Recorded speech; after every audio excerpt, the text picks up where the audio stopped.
Hello, everyone, and welcome to RWB Sports. Hi, this is Reginald Peoples, your host.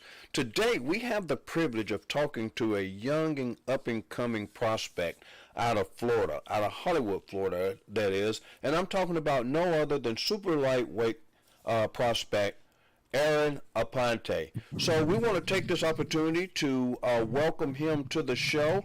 And right now, let's go ahead and click over to where he is. And I think he's in the car making his way this way. But let's go ahead and click over to him so he can join us. There he is. Hello, Aaron. How are you? What's up? How you doing? How you doing? Great to I'm have you. doing.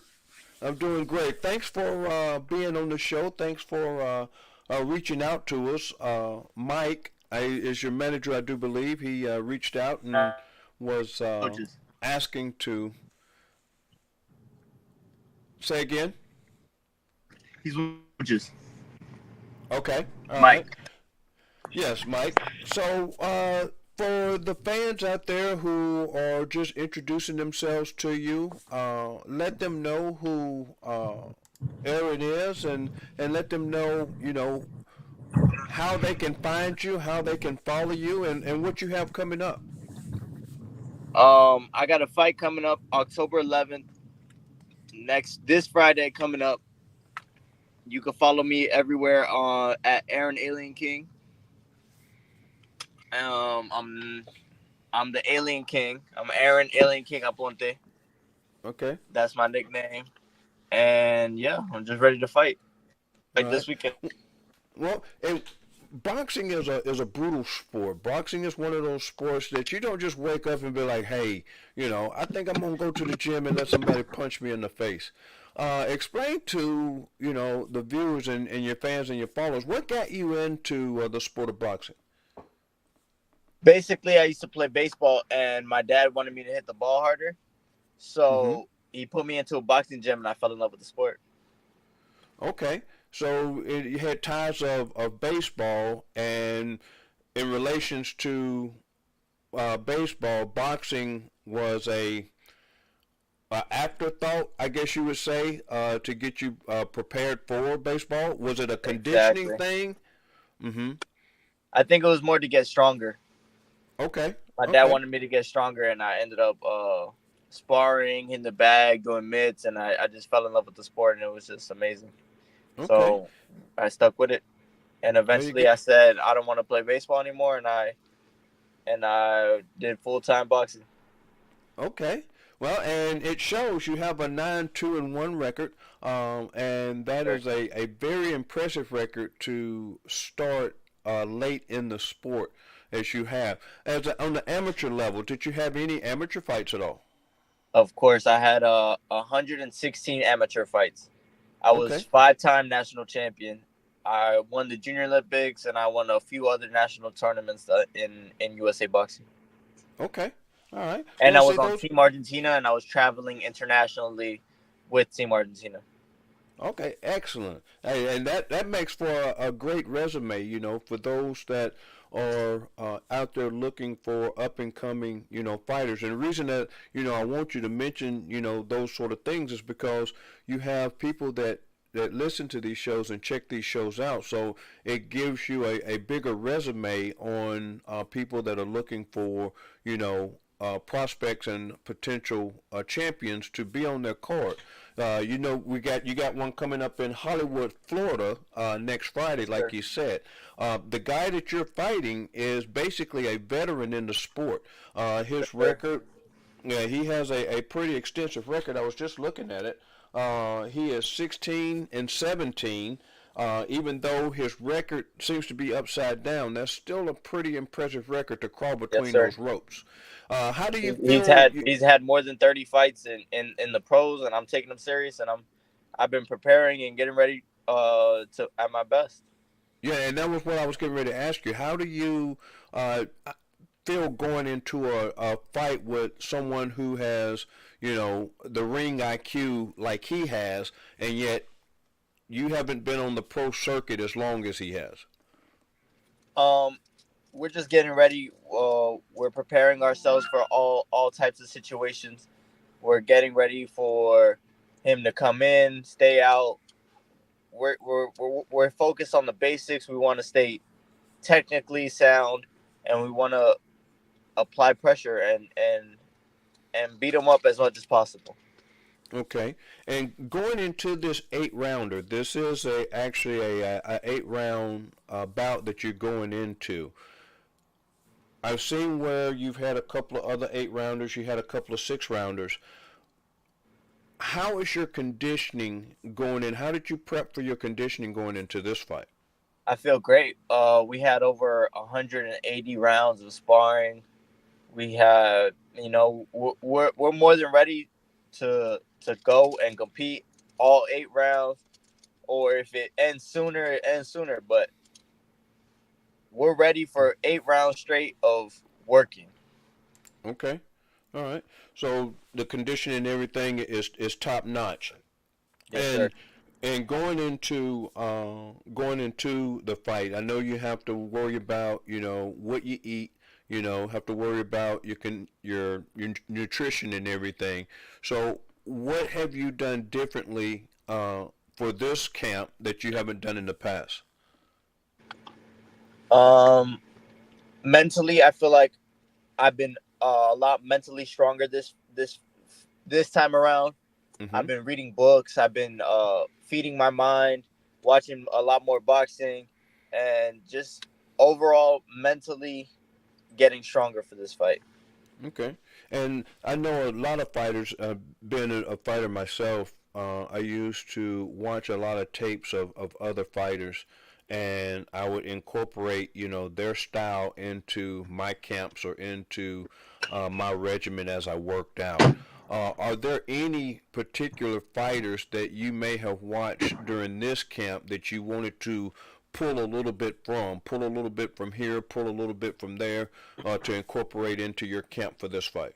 I've been watching a lot of Alexis Arguello and Salvador Sanchez Okay. and and Marvin Hagler.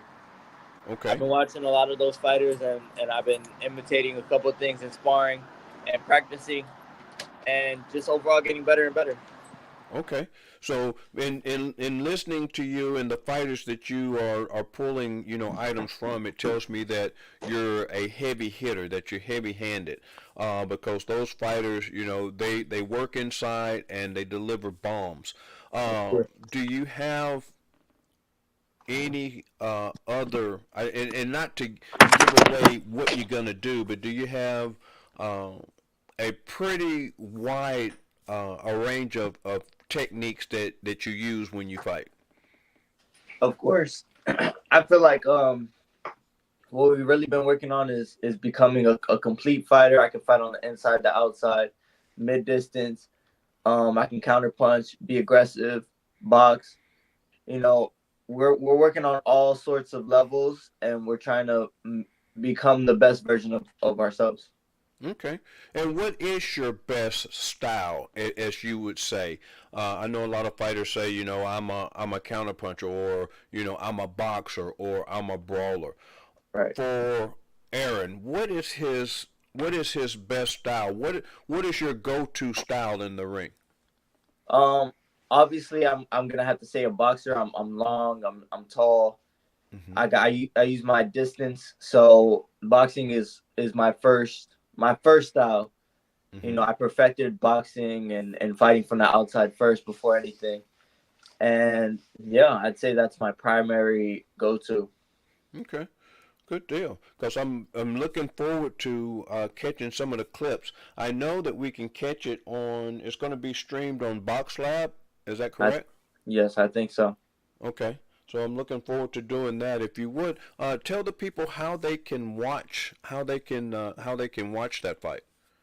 It should be on YouTube. I'm not completely sure, but if you follow me on Instagram, I'll have the link in my bio, and you can click on it and watch it through there. Okay. All right. Well, you want to give out your Instagram link so people can watch it, and plus, what I'll do is I'll put it up on the site as well. After this interview, I'll put it up as well on how they can watch it. Yes, sir. Follow me at Aaron Alien King. That's AARON Alien King, and Yeah, stay tuned. I'm getting ready, and I'm gonna put on a show Okay. October 11th. All right. So now, what can we see Aaron going from here? Not to look past this fight, but you're 9-2. All right, and with that, you only have a couple more fights before you become part of that elite group of contenders. You go from prospect to contender. Uh, when will we see? And like I said, not looking past this fight, but when could we see Aaron fight again? Will he fight again before the year's out? Hopefully we'll have a fight in December. We have a couple things lined up. I've been talking with my manager Peter Khan. Okay. He sets up everything for me. And wherever he takes me, I trust in my management, my coaches, everybody who I work with, my family, my dad, my mom. Right. We all talk after this fight and we'll see what's next. Okay. Now, I'm originally from the South. I'm originally from Tennessee. And I know that, fighting is growing. It has been growing. It's getting real big there in the South. I'm here on the East Coast now, out in Pennsylvania, Philadelphia, city of brotherly love, where a lot of people come through here and make it big. Danny Garcia, you have people really don't know it, but Floyd Mayweather, he's actually from New Jersey. You have Bernard Hopkins from I thought it was from Philadelphia. Michigan. No, he was originally born in New Jersey. He Oh, okay. moved to Michigan. Yeah, Grand Rapids. He moved to Grand Rapids, Michigan. But yeah, his birthplace is actually Jersey. He doesn't claim it because he's got he made his He name. grew up. He grew up there. Yeah, Yeah. yeah. He made his name in Michigan, so that's why he claims that territory. But you have a lot of like I said, fighters here on the East Coast. On the East Do you Coast. Yeah. yeah? Do you feel like you'll ever make your way to the East Coast to do battle? I mean, I live on the East Coast. I'm from Miami, born and raised. Right. Um, yeah, I love fighting. I fought in everywhere. I fought in Miami before. In the amateurs, I fought everywhere. I fought Right. Georgia, New York. I fought in New York a couple times in Madison Square Garden Okay. in the professional ranks. Okay. My I think my third fight and another fight, like probably my seventh fight, I fought in Madison Square Garden. So I fought Okay. there twice already. I'm already familiar with the East Coast, and I fought in big fights already. Okay. So the East Coast is nothing. Is not a new. Even though you're in the on the East Coast, but uh, what up north as being from the South, I consider uh, New York, Pennsylvania, Maine, those areas, East Coast to me. Yeah, it's the East Coast. So and that's I why get I what you're was wondering if you would bring your skills and your talent here because I know we have in this area we have some super flyweights. We actually have a gentleman that just fought 2 weekends ago on a Ring You Wars. mean super lightweight, super Yeah, lightweight. yeah, super lightweight. I'm sorry, super lightweight. Okay. That fought on Ring Wars 13 card, King's Right. Promotions card. That's 14-0 with 11 knockouts. Would that be a fight that you would be interested in? Um, like I said, whatever my manager says, if it makes sense, we'll be on it.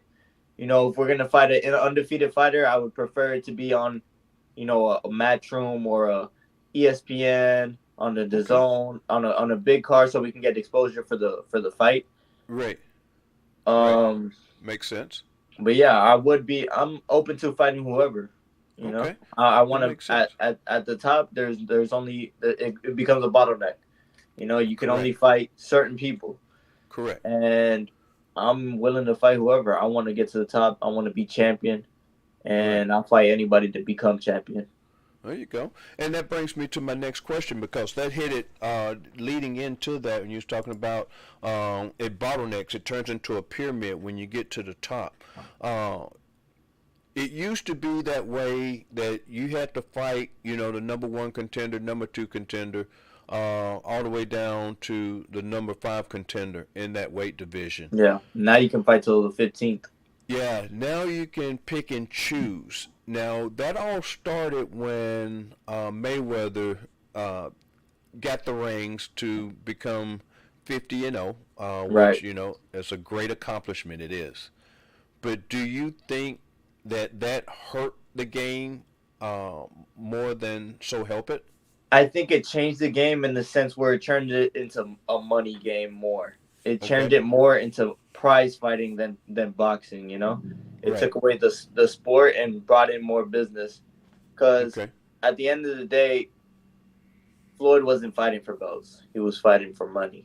Correct. They called him Money Mayweather, not Belt Mayweather. Yeah, the He champion. didn't have all four belts. He wasn't unified Right. champ. He was the highest paid athlete, and if you wanted to fight him, you got to make a name for yourself and sell the fight, and it got to make sense for his pocket. So Right. It makes sense. Now, do you think? I don't think it was bad for us boxers because we want to make money. We want to feed our families. We want to do all this type of things for our family, and we need to Right. provide. So he made it in a way where it's about money, not about belts. Okay. And and back in the day when I was growing up, it was more about pride. It was more about that legacy that you leave behind. He made it to the point where, okay, if you lose a fight, then it drops your stock tremendously.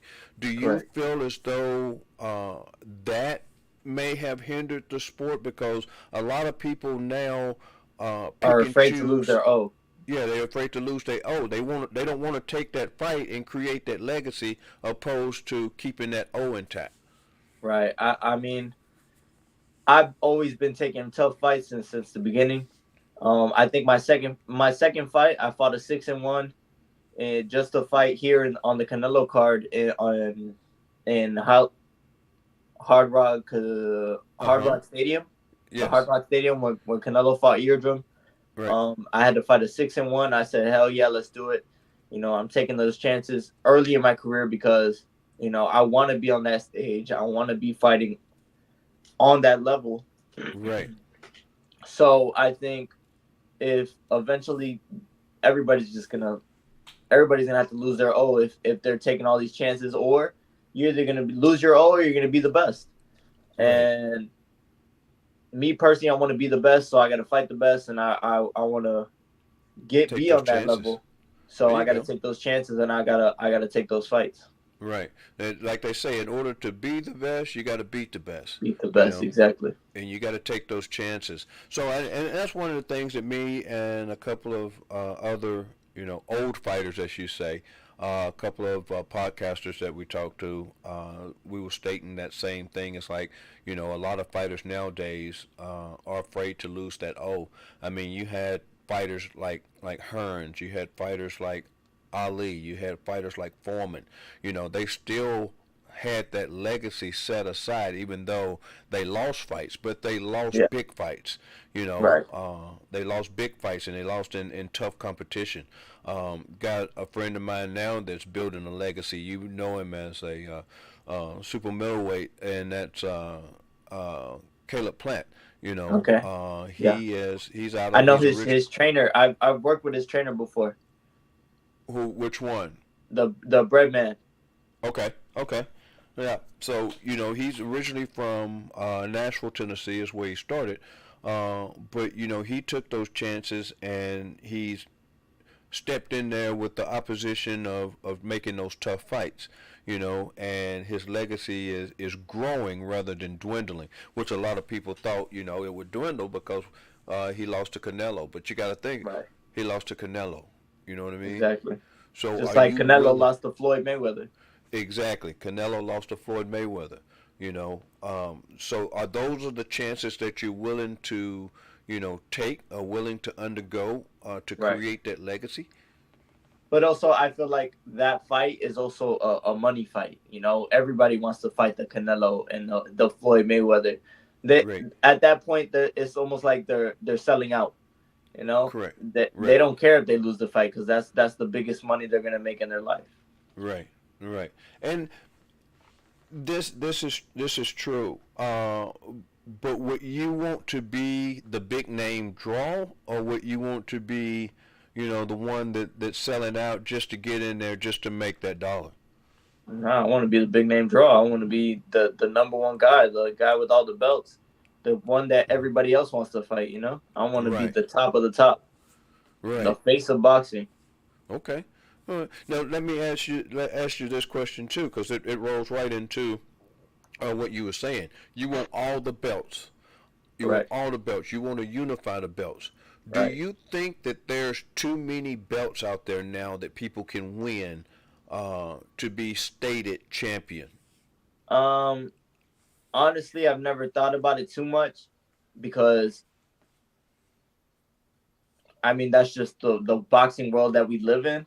Right, But is there too many belts? I mean, there's four champions. I think there's only one champion in reality. right, When you think of who's the champ in what division, you kind of already know who the champ is. right, When you leave it up to question, you just make it uncertain, like who's the real champ. right. And that's what But I mean. So how can you, if you have four belts, you have four belts. You have the IBF, the WBO, WBC, and what is it? The WBO. the BO, Okay. You have those four belts out there that are sanctioned as, the top notch belts. But you have four different fighters that have one belt apiece. Do right? you make it mandatory for them to meet at some point to unify that? I mean, us as a people make it mandatory for them to meet, but I don't think the sanctioning bodies do that. Right. I feel like once one becomes a champ, the other sanctioning bodies don't have them really on the list as high anymore. Right. So or they don't become mandatories. You would have to find a mandatory fight to become the mandatory for the other belt, you know. Right. So it has a lot of steps, but I feel like it's mostly just about money. That's why there's so many sanctioning bodies there. It's just Right. about money. It's prize fighting, not boxing anymore. Right. So it's more about, how much, not only the fighter, which is, the actual, entity, but it's about the business side of boxing now. Right. How much money can that sanctioning body bring in for a title fight? Exactly. If they unify them, then they have to split that purse to unify, the belt. Each entity, the WBO, the WBC, the WBA, the IBF, they have to split that money if they unify. Right. Now, I know that I'm in the process of working on trying to get I have a magazine. It's called RWB Sports Magazine, and I also have just created a title belt that I want to sanction, just like they had back in Ring Magazine. That's a belt that they don't Right. fight for anymore. Uh, I'm wanting to have that as a unification belt for the next level. You Right. fight for this belt, you fight for that belt, but this is the belt that you fight for in the next step, just like an intercontinental belt. Yeah. You have your intercontinental belts. I would like to see the unification of a real champion the way it used to be. How do you feel about that? How do you feel about having to have a bracket of four fighters, eliminator, to be able to unify all four belts? I mean, it sounds exciting. I would love to watch that. I would love to be a part of that. But I feel like nowadays it's a standard. I feel like there's more and more unification bouts happening. You have Crawford, you have Teofimo, you have Canelo, all unifying. I feel like more it's becoming more and more common for everybody to start unifying. There's Right, very few faces of boxing, as in like Gervonta Davis, who are not going for things such as unification bouts, but mostly everybody wants to be the person who has all four belts. You know, right, so I feel like boxing is slowly taking a turn where it's becoming about belts and legacy and all of those things, right. and then on the back end, there's also people who are just fighting for money. Right. And that's one of the things that concern me, about the sport going forward and for you young fighters that are coming up, because I don't think that there's ever going to be a moment again in time to where there is one true champion in each weight class. You know, as far as in switching it over, because on the female side of things, and female boxing is becoming more and more popular now, but most of their belts are unification belts. You have one champion in each weight class. You have one main honcho that sits on top. Male boxing, and you have to call them a champion because they are a champion, even though it's an intercontinental champion. But how do you, in your words, how would you design a way for the sanctioning bodies to have one champion? Um, you would have to have the sanctioning bodies work with each other, and Right. the only way you can do that is money. You know, Right. what's this guy's name? The one that just got into boxing. He's been putting on these Over amazing in fights. Dubai. Yeah. The one in Dubai. Right. He has a lot of money that's he's putting into boxing. I feel like a person like that can change the sport of boxing with the amount of money that he has. You know, Right. so if Now, he says, "Oh, I want to make this fight," and hey, if he's getting me paid and setting me up for life, I feel like anybody would take those fights. right. Right. And and that's good to know, because, like I say, you're the future. You're the future of the sport. You and your other colleagues, that follow you, you all are the future of the sport, and you all are what's going to make the sport what it's going to be. Whether it changes for the good or whether it changes for the bad, it's all left up to you all, the fighter. Uh, do you think that it would be possible for someone to come up with a belt or an award or a trophy that says, okay, you have these four belts, but this belt right here is top notch. Right now, the WBC seems to be the top notch belt. That seems to be the belt, the green covenant belt. It's Right? just like the green jacket That's the in one that golf. everybody wants. Yeah, that's the one that everybody wants. Do you That one think, and the Ring Magazine one. right, that one in the Ring Magazine one? But now they don't actually fight for the Ring Magazine belt anymore. It's just given. It's just given, you know. So do you think someone come up with one covenant belt that would make you the ultimate, champion, the champion? Honestly, I think you'd have to like just buy up all the organizations and create this one belt. Right, Like or maybe I'll buy up all the promotional companies and say this is the one promotional company of boxing, sort of like the UFC. The UFC has one belt, and the right, UFC fighters don't fight outside of their promotional company. They don't right, fight Bellator. They don't fight One. They don't fight anybody else. They only fight people in the UFC. So you would have to have a organization with a belt, right. and Just one and single that's organization. that's not how our sport is run, but you would kind of have to change how the sport is run for it to end up one belt. Because Right, if you're not buying out those sanctioning bodies, they're gonna want their money. They still want their money. They're not gonna stop throwing events. They're not gonna stop right, sanctioning events. They want to make their money, and unless you buy them out, they're gonna keep wanting to buy their money, right, make their right. money. Right, and that's very, very, very knowledgeable of you to be able to think along those lines. Like you said, boxing is no longer just a sport; it's a business, and so you have to get out there and you have to market yourself and you have to put yourself in those positions to be able to be marketable. So, at what level do you feel that you're ready to step out there with, what America seems as the elite fighters? The Devontae Davises, the Terrence Crawfords, the Boots Enos. Where do you fit in that? I want to be at the top. I want to take over the sport. I want to beat the cash cow. I want everybody to look at me and say that's the guy to beat.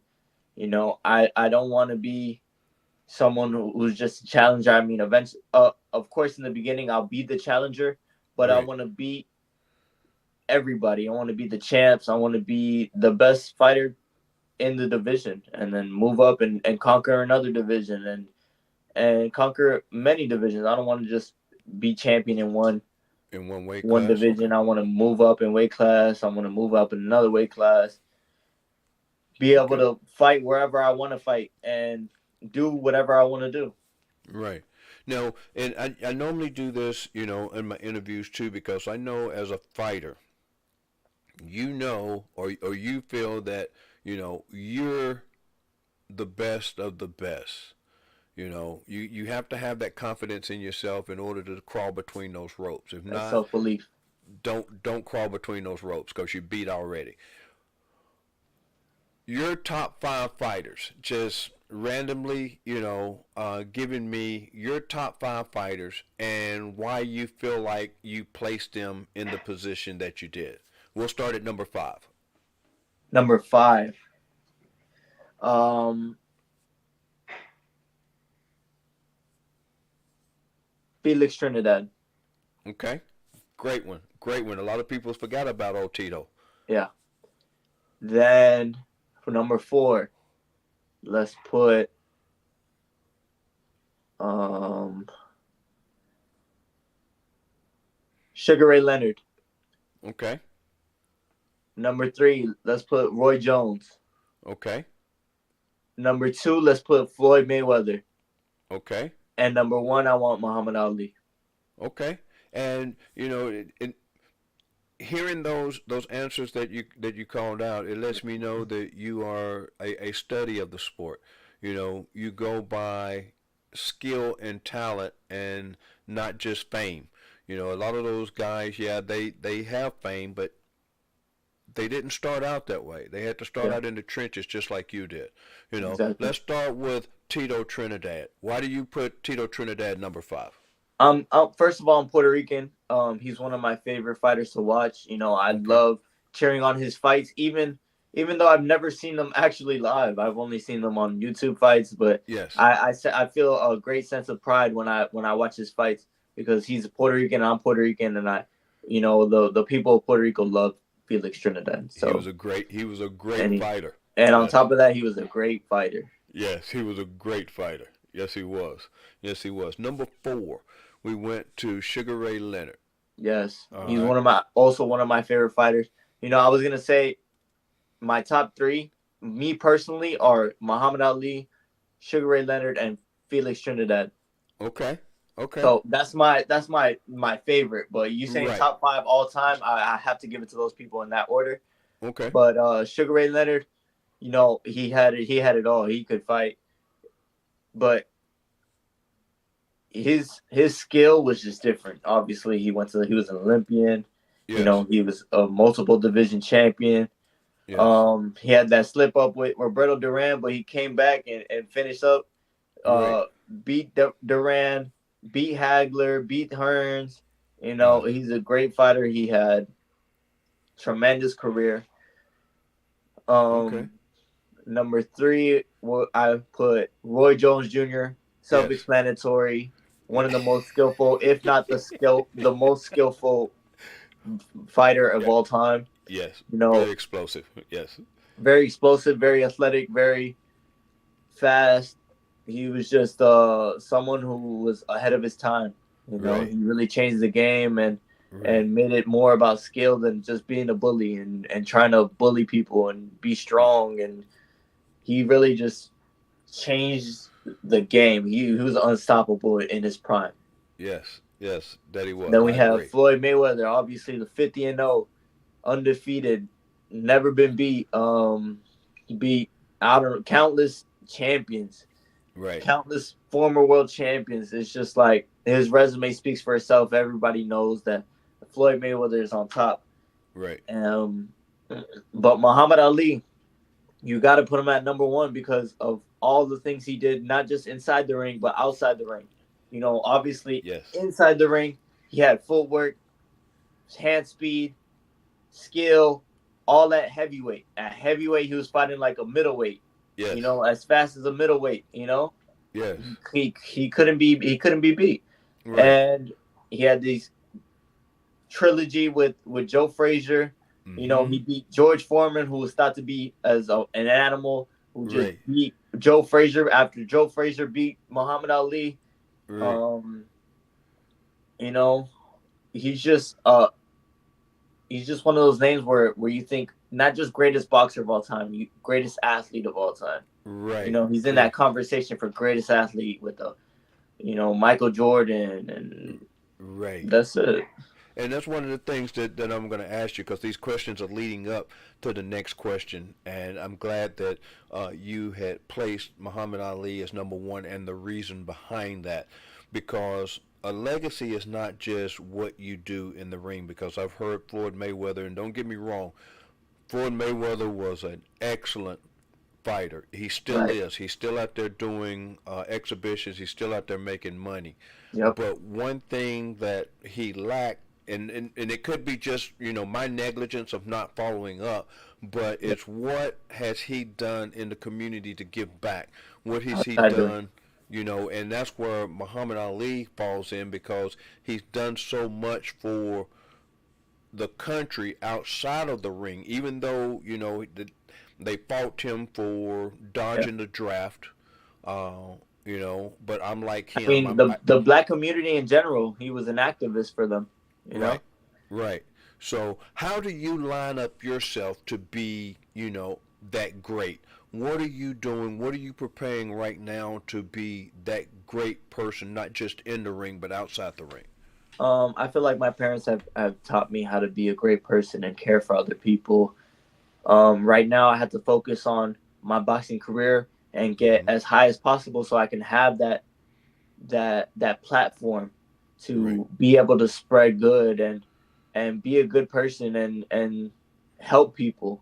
I've right, always wanted to help people ever since I was younger, and yeah, I just need to make it right, big on the platform, get that big platform, use my platform for good, right, and just be a great person overall. right, There's obviously um, obvious things to do in boxing to be great in boxing. You got to be world champion, you got to be unified, you got to do all these things, but outside the ring, you got to be mindful. It's just you got to know, okay, I want to get back. This is how I'm gonna do it, and you got to get back. You got to do it. right, right. And that's one of the things that I wanted to say, and even in speaking to you and calling you and talking to you on the phone, they're doing a great job because one of the things that you don't hear young adults do anymore, and that's respect, elders. First thing you said was yes, sir, and no, sir. That right there alone told me that, you were a very respectful young man. You were raised, with, respect in mind, and that's very important, as a person going forward because your parents give you one thing. They give you their last name, And back then, when I was growing up, your last name meant something, so you respected it, and you want to carry that tradition on. And I know, being Puerto Rican, you have a lot of the same upbringings that I had as a Black American, in having to struggle a little bit more or having to do a little bit extra in order to be respected.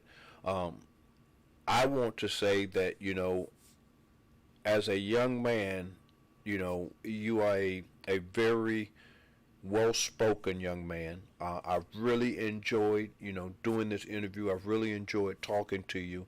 RWB Sports, we like to give back, to our youth. And one of the things that I want to do, and I'll talk to Mike about it as well, Yes, sir. I is appreciate you. give back. I will get the address. I will send you some apparel down there, gloves, things like that.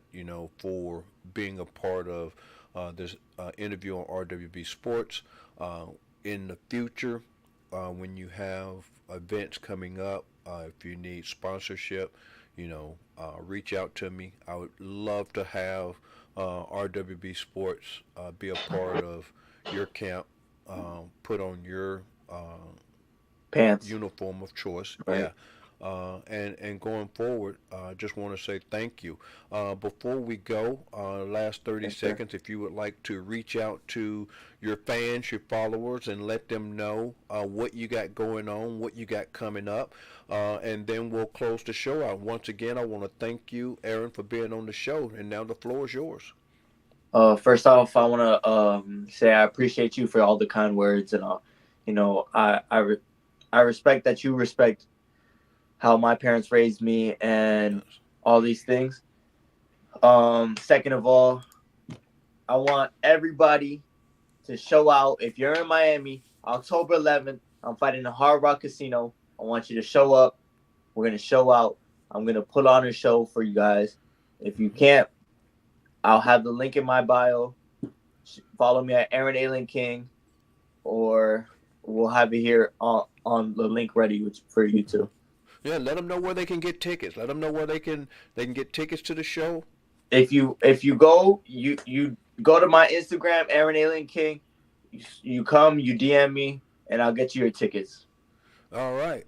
Well, Aaron, once again, I want to thank you for being on the show. I don't want this to be the last time.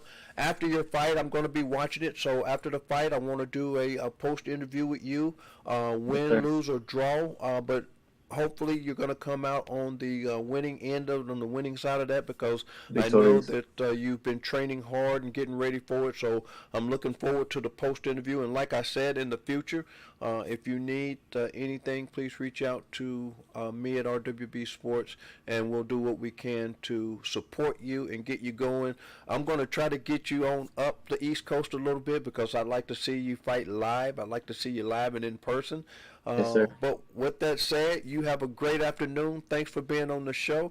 This is Reginald Peoples with RWB Sports, and we'll see you in the turn. Appreciate you. Thank you, sir.